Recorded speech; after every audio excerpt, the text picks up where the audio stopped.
Good evening and Janice student, welcome again. I am Sapna Singh, your political science teacher.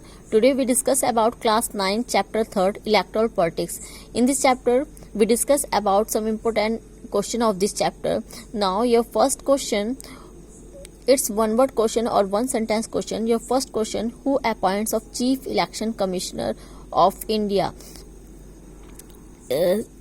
कौन appoint करता है chief election commissioner को? President of India, India के जो president हैं वो अपॉइंट करते हैं इलेक्शन कमिश्नर ऑफ इंडिया को. How many Lok Sabha constituency are there at present? At present कितनी कॉन्स्टिट्यूंसी इंडिया में हैं?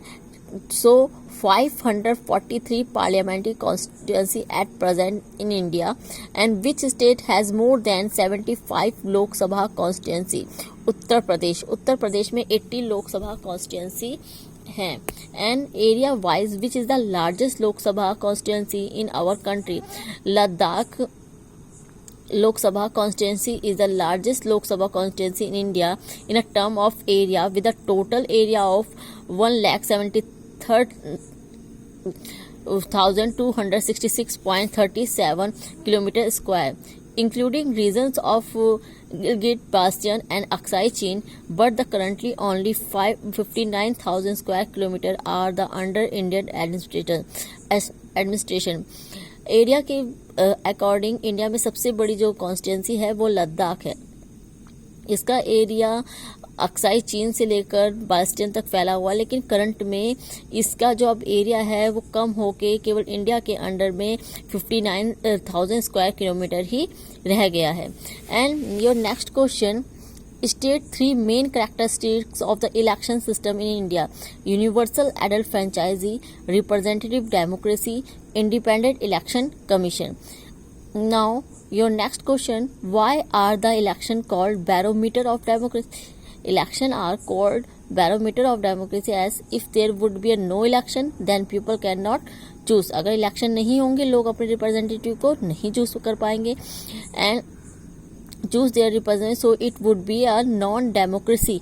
इलेक्शन नहीं होंगे तो हम रिप्रेजेंटेटिव को अपने हिसाब से नहीं चूज करेंगे तो ये क्या होगा? ये डेमोक्रेसी नहीं होगी, नॉन डेमोक्रेसी कहलाएगी. They allow the people to choose their representative, और ये कहीं ना कहीं लोगों को अलाउ करता है कि अपने रिप्रेजेंटेटिव को चूज कर सके. And they are both mutually depend, thus election determine democracy of a nation. Now your next question, what are reserve constituency? Name से ही पता चल रहा है ऐसी constituency. Reserve constituency simply means a constituency reserve for a particular social group. किसी social group के लिए किसी कॉन्स्टिट्यूंसी निर्वाचन क्षेत्र को रिजर्व कर देना. ठीक है, तो ये किन के लिए किया गया था? ये शेड्यूल कास्ट और एसटी के लिए किया गया था 1950 में इलेक्शन टाइम में.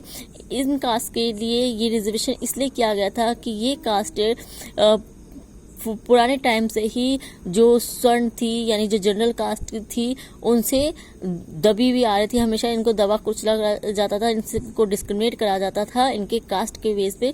तो इनके डेवलपमेंट के लिए, पॉलिटिकल डेवलपमेंट के लिए कुछ कॉन्स्टिट्यूंसी को क्या कर दिया गया? रिजर्व कर दिया गया. जब 1950 के इलेक्शन में इन कॉन्स्टिट्यूंसी को रिजर्व करा गया था तो एससी कास्ट के लिए 84 और एसटी के लिए 47 थी. नाउ करंट में ये चेंज हो चुकी है.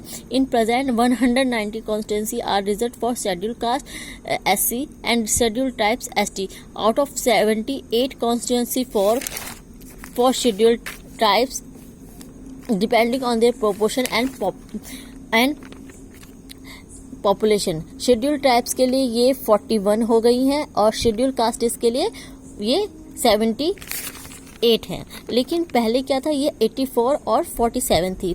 What details does a candidate have to declare before he contests for election? Election में जो कैंडिडेट स्टैंड होते हैं उनको क्या डिटेल देनी जरूरी होती है? Every person who wishes to contest an election has to fill a nomination form and give some money a security deposit recently. A new system declaration has been introduced on direction from the Supreme Court. Every candidate has to make a legal declaration giving full details of serious criminal cases pending against the candidate, details of the assets and liabilities of the candidate and his or her family, and educational qualification of the candidate. This inform has to made public, and this provides an opportunity to the voters to make their decision on the basis of the information the candidate.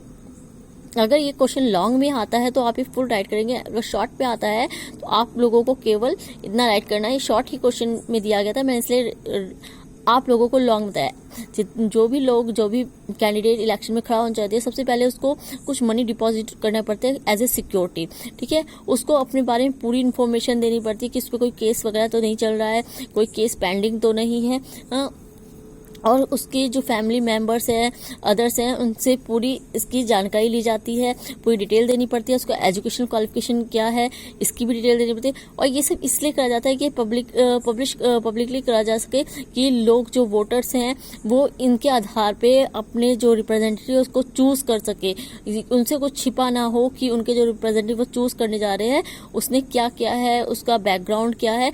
इन सब चीज़ों के कारण ही supreme court ने order दिया है कि जो भी कैंडिडेट इलेक्शन में खड़े हैं उनको अपनी पूरी डिटेल देनी पड़ेगी। Now thank you student, thank you very much. जय हिंद। In next video we discuss other important question.